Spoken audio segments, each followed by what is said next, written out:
Hello students, आज हम real analysis में चैप्टर नंबर 8 यूनिट 4 में हमने 5 यहाँ तक कर ली थी। हमने ये थ्योरम कर ली थी कि मैट्रिक्स स्पेस अगर सीक्वेंसली कॉम्पैक्ट है तो वो क्या रखेगी, बोल्जानो-वीयरस्ट्रास प्रॉपर्टी रखती है। अब हमारे पास अगली थ्योरम क्या कहती है, every countable compact metric space has Bolzano Weierstrass property. हमारी जो भी काउंटेबली कॉम्पैक्ट मैट्रिक्स स्पेस है वो बोल्जानो-वीयरस्ट्रास प्रॉपर्टी रखेगी। ठीक है, तो कैसे प्रूफ करेंगे हम कि हमने x क्या मान लिया, काउंटेबली कॉम्पैक्ट मैट्रिक्स स्पेस मान लिया। काउंटेबली कॉम्पैक्ट क्या होता है कि जो भी हमारे पास काउंटेबली कॉम्पैक्ट आप किसे कहते हो कि every countable open cover of x has a finite sub cover. जो भी आपके पास काउंटेबल ओपन कवर होगा x का वो क्या रखेगा, फाइनाइट सब कवर रखेगा। तो जो आपके पास एवरी कॉम्पैक्ट मैट्रिक्स स्पेस है वो काउंटेबली कॉम्पैक्ट स्पेस होता है। तो हमने क्या मान लिया कि x आपके पास क्या है, काउंटेबली कॉम्पैक्ट मैट्रिक्स स्पेस है। तो इफ पॉसिबल हमने क्या माना, let it does not have Bolzano Weierstrass property. हमें प्रूव करनी है कि वो रखती है। हम कंट्राडिक्शन से प्रूव करेंगे कि वो नहीं रखती है। तो क्या कहती है आपकी प्रॉपर्टी, अगर ये प्रॉपर्टी रखती है इसका मतलब वो उसका जो इनफाइनाइट सबसेट है वो लिमिट पॉइंट रखता है। आप ये कह रहे हो कि नहीं वो नहीं होल्ड करती, तो इसका मतलब इसके पास कोई इनफाइनाइट सबसेट ए होगा जो कोई लिमिट पॉइंट नहीं रखेगा। लेकिन ए तो आपके पास क्या होगा, क्लोज्ड।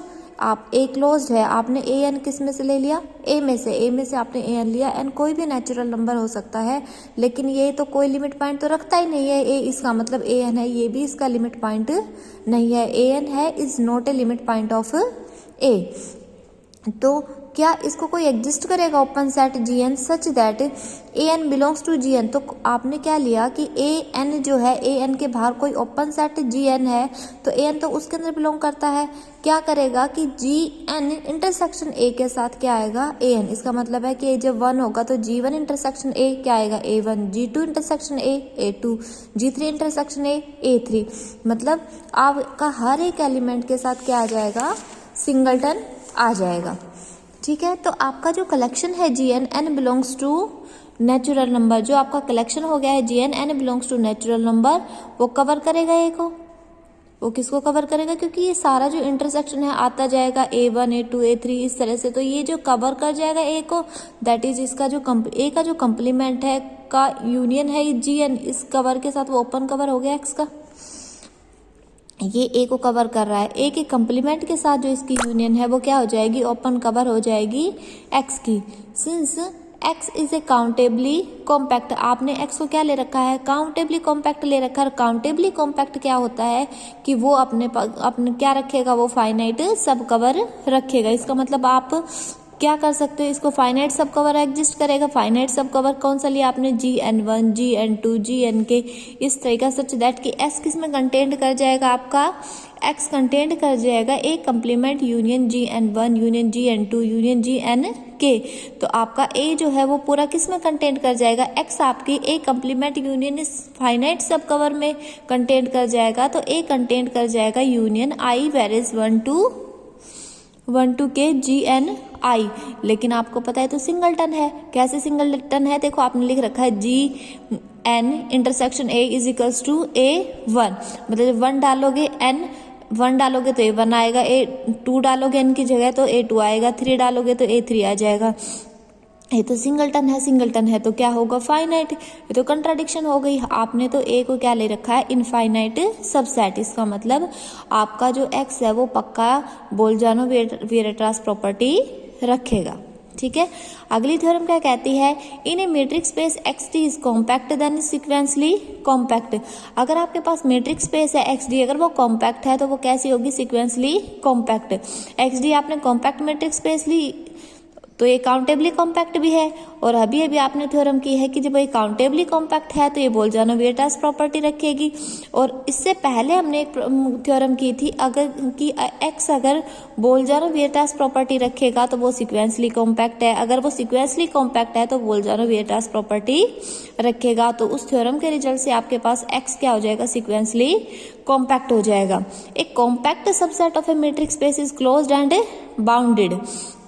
हमारी अगली थ्योरम क्या कहती है कि जो कॉम्पैक्ट मैट्रिक्स स्पेस है वो क्लोज्ड और कैसी है, बाउंडेड। तो एक्स टी हमने मैट्रिक्स स्पेस ले ली, वाई इसका सबसेट ले लिया, such that the sub space किसका, y का जो सब स्पेस, x का जो सब स्पेस है y D star is a compact. अगर y फाइनाइट है तो ये पक्का क्लोज्ड और बाउंडेड होगा। फिर ये ऑब्वियसली हो जाता है कि अगर आपके पास y फाइनाइट है तो ये क्लोज भी होगा और बाउंडेड, क्योंकि ये कॉम्पैक्ट है। कॉम्पैक्ट जो होता है वो क्लोज और बाउंडेड दोनों होता है। अगर फाइनाइट नंबर ऑफ टर्म है तो क्लोज भी है और बाउंडेड भी है। अगर मानना आपने कि y क्या है आपके पास, इनफाइनाइट है, तो जो सब स्पेस होगा y being compact is sequentially compact. अगर y आपके पास इनफाइनाइट है तो जो इसका सबस्पेस होगा y का वो कॉम्पैक्ट है, इस सीक्वेंसली कैसा होगा, कॉम्पैक्ट। तो आपको अब क्या प्रूव करना रह गया कि y कैसा होना चाहिए, बाउंडेड। हमें क्या प्रूव करना है कि y कैसा होना चाहिए, बाउंडेड। हमने मान लिया कि y आपका बाउंडेड नहीं है। y बाउंडेड नहीं है तो we can find pair of points of y and arbitrary large distances apart. हमने क्या किया कि हमने पेयर लिया, y के पॉइंटों का पेयर लिया जो एट लार्ज आर्बिट्ररी लार्ज, बहुत बड़ा जो डिस्टेंसेज होते हैं, जो जितना बड़ा हो सके उतना डिस्टेंस हमने वो क्या ले लिए, पेयर। तो आप क्या करोगे, आप एक सीक्वेंस को कंस्ट्रक्ट कर सकते हो पॉइंट ऑफ y की, विच हैज नो कन्वर्जेंट सब सीक्वेंस। वो कन्वर्जेंट तो नहीं होगी, जब ये बाउंडेड नहीं है तो वो क्या नहीं रखेगी, कन्वर्जेंट सब सीक्वेंस नहीं रखेगी। तो हमने कोई y1 ले लिया, y के अंदर से हमने एक और पॉइंट y2 सच दैट हमने सिलेक्ट किया y2 कैसे कि डिस्टेंस निकालोगे y1 और y2 का, वो किससे ग्रेटर देन होगा, 1 से। वी कैन ऐसे ही हम एक और पॉइंट चूज करेंगे y3, वो भी क्या, D y1 y3 greater than किससे हो जाएगा, 1 और y1 से y2। इसी तरीके से आप चलते रहोगे तो आप देखो, पहले हमने निकाला y1 y2, फिर निकाला y1 y3, फिर निकालेंगे y1 y4, फिर y1 y5। तो y1 yn किससे ग्रेटर देन हो जाएगा, 1 plus D y1 yn minus 1 से। अगर आपका जो m आप किससे बढ़ा लेते हो, n से, तो आपके पास क्या हो जाएगा, डी y1 ym किससे ग्रेटर देन हो जाएगा, 1 प्लस डी y1 yn से। और आपके पास ym yn किससे ग्रेटर देन हो गया, D y1 ym minus D y1 yn greater than 1।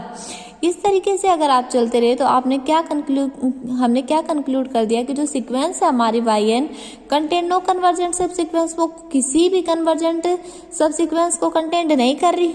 But ये तो कंट्राडिक्शन है। कैसे कंट्राडिक्शन है, क्योंकि y को आपने क्या ले रखा है, सीक्वेंसली कॉम्पैक्ट। और सीक्वेंसली कॉम्पैक्ट क्या होता है कि जिसकी हर एक सब सीक्वेंस जो होती है वो सीक्वेंसली कॉम्पैक्ट क्या होता है कि इसकी जो भी सीक्वेंस होगी वो क्या रखती है, कन्वर्जेंट सब सीक्वेंसेज रखती है। इसका मतलब आपने क्या लेकर चले थे कि y बाउंडेड नहीं है, तो आपका y तो पक्का क्या है, बाउंडेड। अब आपको क्या दिखाना है कि y कैसा है, क्लोज्ड। और क्लोज्ड और बाउंडेड दिखा दोगे तो वो क्या हो जाएगा, कॉम्पैक्ट। हमने स्मॉल y है, कोई लिमिट पॉइंट ले लिया y का, बाउंडेड है तो हमने लिमिट पॉइंट ले लिया। Then there exist a sequence of points yn of y which converges to y।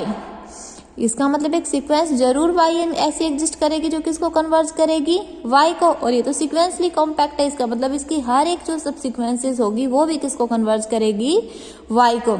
y कैसा है, कॉम्पैक्ट सब स्पेस। और कॉम्पैक्ट सब स्पेस है तो yn जो है वो सब सीक्वेंसेस कैसी रखेगी, जो कन्वर्ज करेगी पॉइंट ऑफ y को।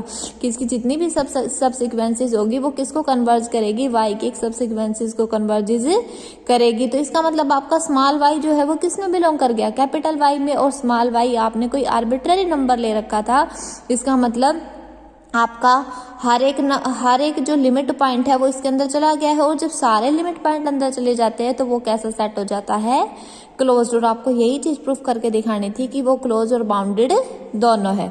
अब फाइनाइट इंटरसेक्शन प्रॉपर्टी क्या कहती है कि family of subset is said to be finite intersection property if and only if every finite sub family the family has non empty intersection. की इसकी जो भी फाइनाइट सब फैमिली लोगे, इस फैमिली की जो भी फाइनाइट सब फैमिली लोगे वो क्या रखेगी, नॉन एम्प्टी इंटरसेक्शन। मतलब उनमें कोई ना कोई चीज जरूर कॉमन होगी, वो नॉन एम्प्टी इंटरसेक्शन रखेगी।